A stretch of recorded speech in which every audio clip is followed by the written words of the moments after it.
We're here today to talk about Senate Bill 1604. It's the Oklahoma Veterans Traumatic Brain Injury Treatment and Recovery Act of 2014. As you all know, many veterans have deployed numerous times to fight America's enemies in Iraq and Afghanistan, and it's come at a great price. Many have been exposed to explosions, they've been shot at, and experienced traumatic events while being deployed to these foreign countries. Due to these men and women's sacrifices and exposure to blasts, they carry wounds with them that you may or not be able to visibly see. It's a slow, silent killer. Due to TBI and PTSD, our veterans suffer memory loss, loss of focus, isolation and confusion, a flood of emotions, fatigue, depression, and anxiety, to name a few. They have turned to substance abuse, and in many cases, they've committed suicide. They've self-medicated for all their problems, which has landed a lot of them in prison. According to the latest statistics in Iraq, the Iraq-Afghanistan veterans are committing suicide of a rate of 22 a day. This is a cancerous epidemic, and we must do something to stop it now.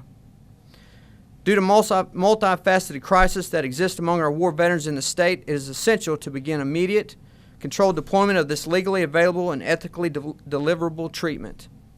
Doing so publicly will begin to arrest the crisis of suicidality, family disintegration, and hopelessness faced by many of these men and women who answered our nation's call.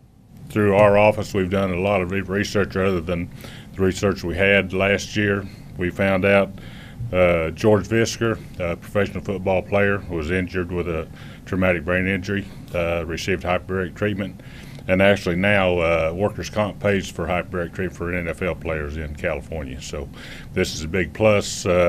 We know that we can get the insurance companies on board and make this a standard of care. We can get our veterans treated, and with treating the veterans with the increased coverage that there is on high school football players on head injuries, we can actually probably move this down to the public issue after we get the information from treating the veterans. We have a huge investment in the military in Oklahoma, and we have a huge debt that we owe all of those who've served. Using hyperbaric oxygenation treatment to help them help remediate traumatic brain injury and post-traumatic stress is a critical step forward. As we pass this legislation, and I believe that it will pass, we need the public's help. We have to be able to raise some money, serious money, to help start or to finish up the clinical studies that have to be done, as well as looking at the actual treatment of these men and women. In my particular case, I was exposed to 3 separate IED blasts, which directly hit my vehicle. Miraculously and thankfully, every one of my vehicles survived.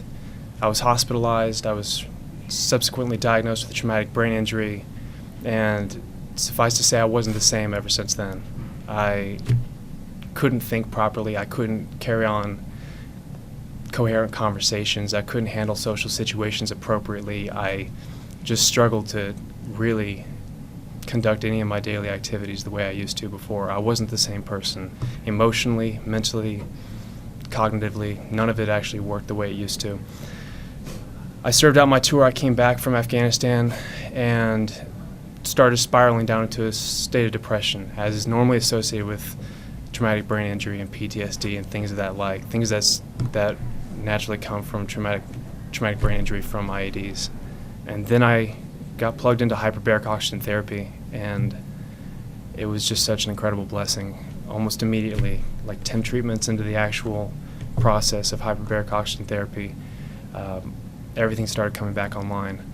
Where I wasn't able to sleep before, now I could finally sleep. Where I was constantly stressed out, I no longer was. Where I wasn't able to emotionally relate to my wife and my friends, all of that started coming back.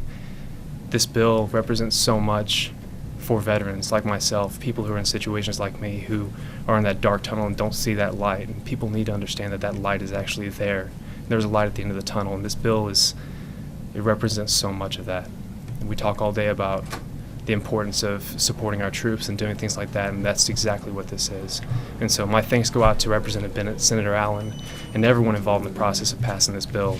Generally speaking, we find that the first treatment, their photophobia, tends to go away. That's that light sensitivity that gives them migraine headaches. By the 5th treatment, their headaches are generally under control, and by the 10th treatment, they can sleep through the night. At the end of 40 treatments, they have a 15-point IQ increase on average, a 39% reduction in post-concussive syndrome, a 30% reduction in PTSD, which is the largest reduction in PTSD ever published anywhere, a 51% reduction in depression, and a 96% improvement in emotional control. And this legislation, I know, will get passed through the House, and I'm sure the governor will support it and sign it because we take care of our veterans here in Oklahoma, and that's what this legislation does.